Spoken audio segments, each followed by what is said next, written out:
মাঝে মাঝে এমন কাজ করে যা দেখলে আমার খুব রাগ হয়। এগুলো করার কোনো মানে আছে? এত বলি যে এরকম করবা না, তারপরও তার শোনার কোনো নাম নেই। আসসালামু আলাইকুম, কেমন আছেন আপনারা সবাই? আশা করছি আপনারা সবাই খুব ভালো আছেন। আলহামদুলিল্লাহ, আমরাও না বেশ আছি। আজকে সকাল সকাল ঘুম থেকে উঠেই চলে এসেছি এই তো আমার বাগান বিলাসে। আর এই যে দেখেন, ঘুম থেকে ওঠার পরে মুখটা কেমন ফোলা ফোলা লাগে, তাই না?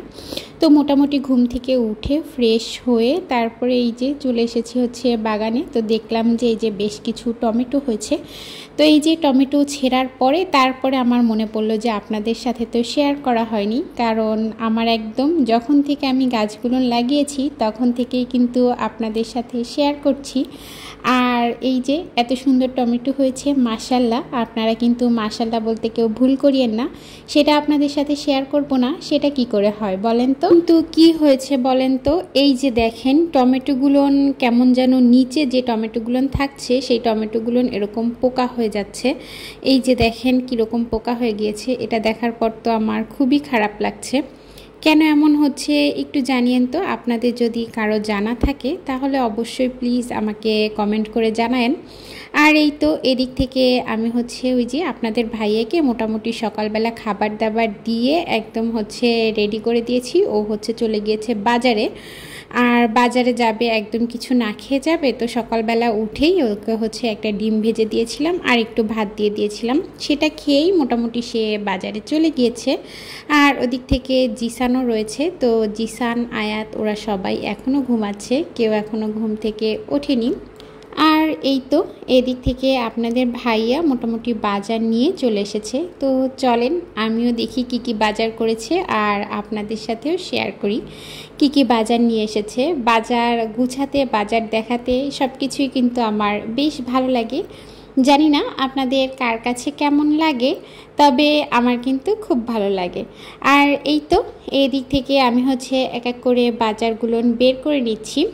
এদিক থেকে দেখলাম কলমি শাক এনেছে, আবার এই যে দেখেন ডাঁটা শাকও এনেছে।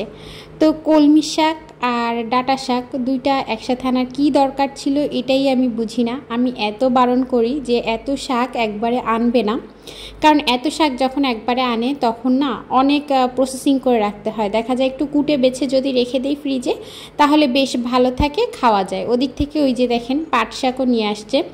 তো এই কারণেই আমি ওকে সবসময় বলি কি যে এত শাক একবারে আনার দরকার নেই, অল্প অল্প করে আনিও। তো সেটা আর তার হয় না। এই দেখেন পুঁই শাকও নিয়ে আসছে। তো বলেন কেমনটা লাগে? এত শাক একবারে আনলে কখন এই ছোট বাচ্চা নিয়ে কি কেটে বেছে রাখা সম্ভব বলেন তো?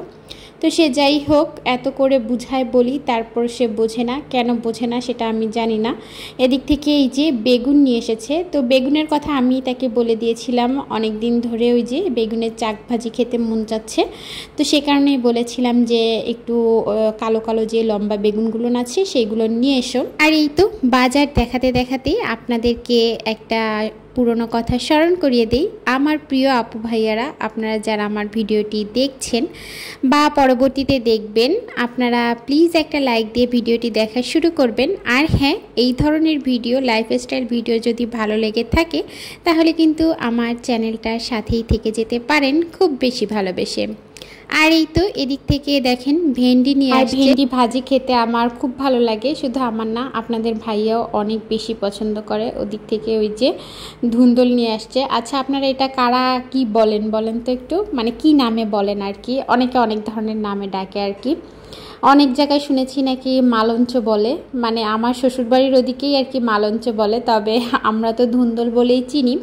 এদিক থেকে এই যে শশা নিয়ে আসছে। আপনাদের ভাইয়া বললাম না ওই যে মানে এখন থেকে ও একটু ডায়েট করা শুরু করছে। তো এই যে জানি না কতটুকু কি করতে পারবে, এ কারণে সবসময় আমাদের বাসায় আসলে শশাটা আনাই হয়, ডায়েট বলে না, মানে আমরা সবসময় আর কি শশাটা খাই। ওদিক থেকে বাসার পেঁয়াজ একদমই শেষ হয়ে গিয়েছিল, তো আপনাদের ভাইকে বলেছিলাম। তো এই যে এখন করে কি, আগে তো দেখা যেত আমাদের কাঁসা ভরে এক কাঁসা পেঁয়াজ আনতো, আমাদের দেখা যেত মাস চলে যেত, কিন্তু এখন আর ওরকম করে না। এখন ওই যে প্রত্যেক সপ্তাহের বাজারটা সপ্তাহের ভিতরে করে ফেলে।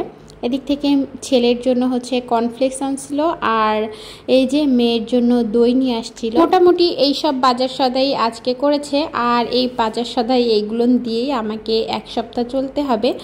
আর ওদিক থেকে কিছুটা মাছও নিয়ে এসেছে, তো মাছের বাজারটা আমি আপনাদেরকে পরেই দেখাচ্ছি। আগে সবজি বাজারটা একটু গুছিয়ে নেই, তাহলে হবে কি, এই যে সবজি বাজারটা প্রসেসিং করে রেখে দিলাম, এরপরে হচ্ছে মাছটা বের করব।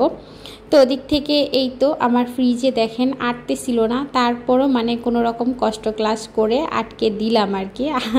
এই তো এরপর হচ্ছে এখন হচ্ছে মাছগুলোও আমি হচ্ছে একটু বের করে নেব। কিন্তু এদিক থেকে হয়েছে কি, এই যে যখন আমি সবজি বাজারটা গুছাচ্ছিলাম তখন এই টমেটোগুলো আমি হচ্ছে এই ঝুড়িটাতে করে এই সাইডেই রেখেছিলাম। ওদিক থেকে জিসান উঠে গিয়েছে, তো জিসানকে আমি ভাত দিয়ে দিয়েছিলাম। এরপরে ছেলেটা করলো কি, এখানে এসে আর দেখেনি যে এখানে যে এই যে টমেটোগুলো আছে, তো এর ভিতরই মোটামুটি সে আর কি হাত ধুয়ে ফেলেছে। এদিক থেকে ওই যে টমেটোগুলো আমি ছিঁড়ে এনেছিলাম গাছ থেকে, সেগুলোও আর হচ্ছে এই যে ফ্রিজে যতটা টমেটো ছিল আর কি, সেগুলোও সব আমি একটু টিস্যু পেপার দিয়ে মুছে দিচ্ছি, কারণ যেহেতু ও পানি লাগিয়ে ফেলেছে, দেখা যাবে ফ্রিজে বেশি দিন আর রাখতে পারবো না, পচে উঠবে। এই যে এর ভিতরে হচ্ছে রসুনও ছিল, তো তাতেও তো পানি দিয়ে দিয়েছে। এরপরে মোটামুটি এগুলো আমি সব কিছু গুছিয়ে নিয়েছি। আর হচ্ছে ওদিক থেকে আয়াত তো ঘুম থেকে উঠে গিয়েছে, তো আয়াতকে মোটামুটি খাইয়ে দিয়ে এসেছি। বেশ অনেকক্ষণ পরেই কিন্তু আপনাদের সামনে ক্যামেরাটা আমি অন করলাম, কারণ যেহেতু আয়াত উঠে গিয়েছিল, ওকে একটু খাবার খাইয়ে না দিলে ও অনেক বেশি বিরক্ত করতো। তো এদিক থেকে ওকে একটু মোটামুটি, যেহেতু বাজারের দিন তো অনেক বেশি প্যারা থাকে, তো ওকে একটু আমি হচ্ছে সেরেলাক গুলে দিয়েছিলাম। আর এই যে দেখেন আপনাদের ভাইয়া এই মাছগুলো নিয়ে এসেছে, মাছগুলো দেখে তো আমার মন একদম শান্তি হয়ে গিয়েছে। অনেক ভালো মাছ এনেছিল। আর এই যে এই মাছটা আমি খেতে অনেক বেশি পছন্দ করি, এটাকে লাবরাগি মাছ বলে, সামুদ্রিক মাছই। এটা বেশ ভালো খেতে, অনেক সুন্দর টেস্ট আর কি। তো এই মাছ তিনটাই এনেছে, আর ওদিক থেকে ফ্রিজে তো আমার মাছ মাংস আছেই। আর আজকের ভিডিওটা এই পর্যন্তই। আপনারা সবাই খুব ভালো থাকবেন। আল্লাহ হাফেজ।